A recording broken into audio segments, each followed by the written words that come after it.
Hello. So yes, as I was saying, that all this stuff is going on, and then you attach spirituality to it to make it feel, more attractive to people. This is a typical media abuse also, because media does the same thing. You see, it's throwing terms, some words, big words, and then everyone is attracted to it. So actually, that's what you're doing. Any one of you. I'm not aiming at one person. You guys know who you are. Or women. There's also women in this business. Very funny, actually. Yeah. I thought men are more aggressive and more, abusive. But I see nowadays it don't matter. It's all the same. So the thing is, you see, it's like, how can I say this practically that you would understand what actually I'm talking about? Because I think a lot of you don't want to understand it. A lot of you don't want to see it. And I hold you as responsible for buying it as those who are selling it. Because if you buy it, it means you're just as, as a charlatan towards yourself, not towards me, towards yourself, as the charlatans are towards you. Now the thing is, you see, now I can explain this because now I got an example. Okay, I used to be a cyclist, so I'm gonna go into this area, this field of cycling. Okay, you see, I have a nice bicycle, okay? But in order to sell it to you, I have to use big words. So now all of a sudden, instead of me focusing on the bicycle, on the expertise of me knowing a lot about cycling, I'm not gonna do that. I'm gonna do more. So you know what that means? I'm gonna show you a bicycle. I'm gonna explain to you the characteristics of the bicycle, the abilities, the performance stuff, the materials, all that stuff. I'm gonna go down into every single detail. But maybe that's not enough for you because there's so many bicycles in this world, and maybe you want some other bicycle. So I'm gonna try to get into the thing like, but I rode the bicycle, and I might have been maybe like a champ or something, you see, so I abuse that. So I say, but I rode this bicycle, and if you have this bicycle is lucky bicycle because I rode it, and it gave me, it brought me many victories or much success and stuff like that. That's one thing.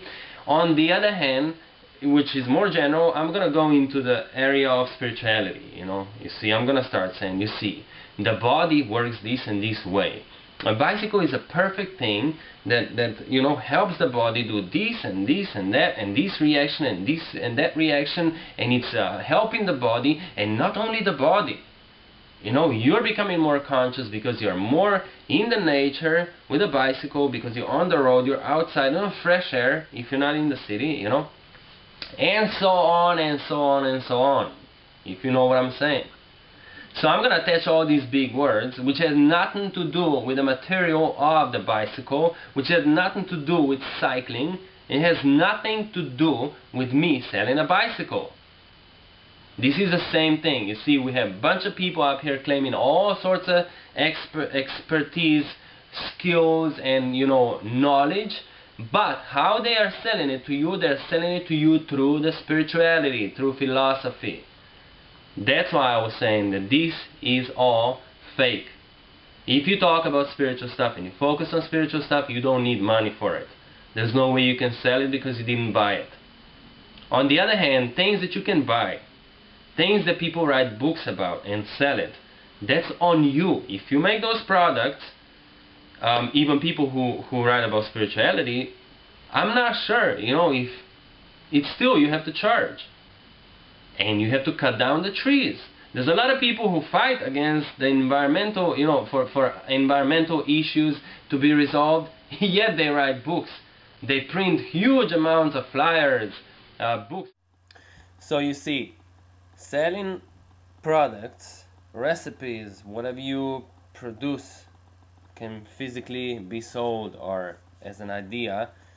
It is one thing, but attaching spirituality to it so that you can actually sell it to more people and appeal to more people and be more powerful, because those big words from philosophies, spirituality, they just affect people so much better, right?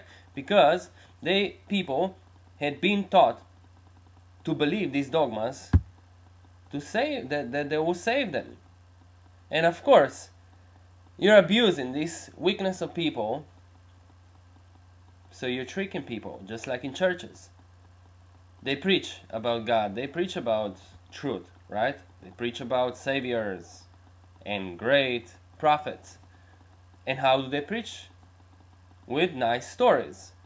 They relate stories of milk and honey that will come at the end if you believe their stories.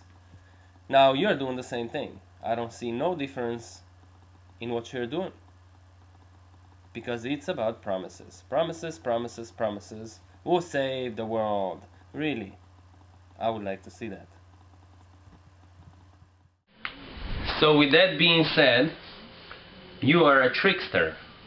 That's why you're a charlatan.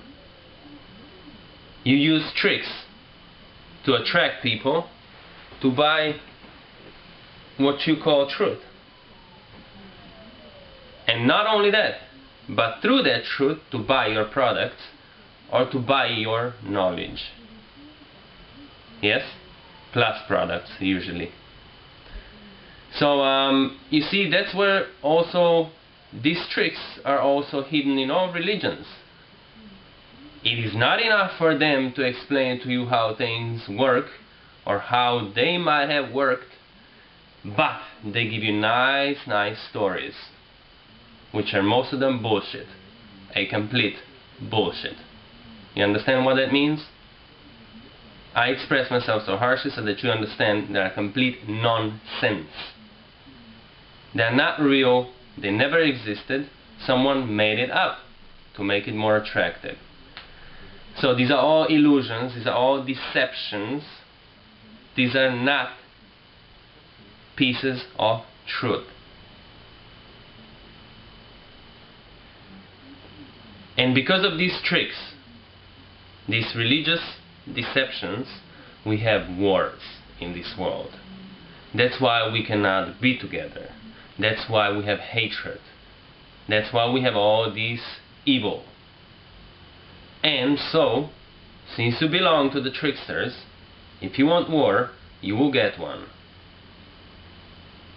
The war on religions began. The time is now, and the time is running out.